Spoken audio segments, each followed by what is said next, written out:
So I have a question for you. Admiration or worship?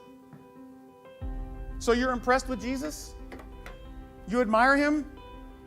Big deal. That means nothing. Admiration is impotent and powerless to save you. Admiring Jesus won't transform you or anyone else you might want to introduce to him, for that matter. Are you merely an admirer of Jesus? I mean, what's the difference between an admirer and a worshiper? Would you like to know? Worship will shrink the distance between the presence and power of Jesus and a yearning soul who is searching for purpose. That's the first way you know you're a worshiper.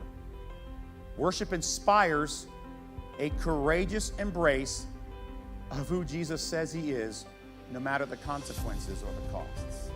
Worship generates an appetite for repentance, willing to leave behind the things of this world so that we can effectively follow Jesus. An insatiable appetite for repentance. Worship also creates an appetite for anything Jesus teaches on finances, social justice, sexual purity, the exclusivity of the gospel to save men. You know what else worship does?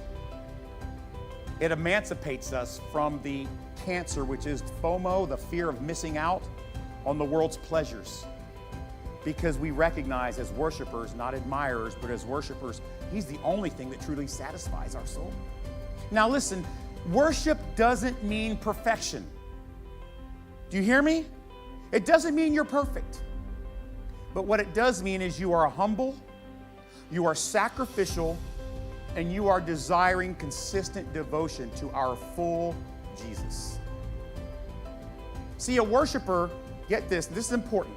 This is key. An admirer will resent when Jesus gets too close or starts meddling too much. A worship will never resent having to do these things.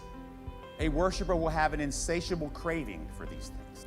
And when we are consistently failing to pursue those cravings, we'll know it as worshipers.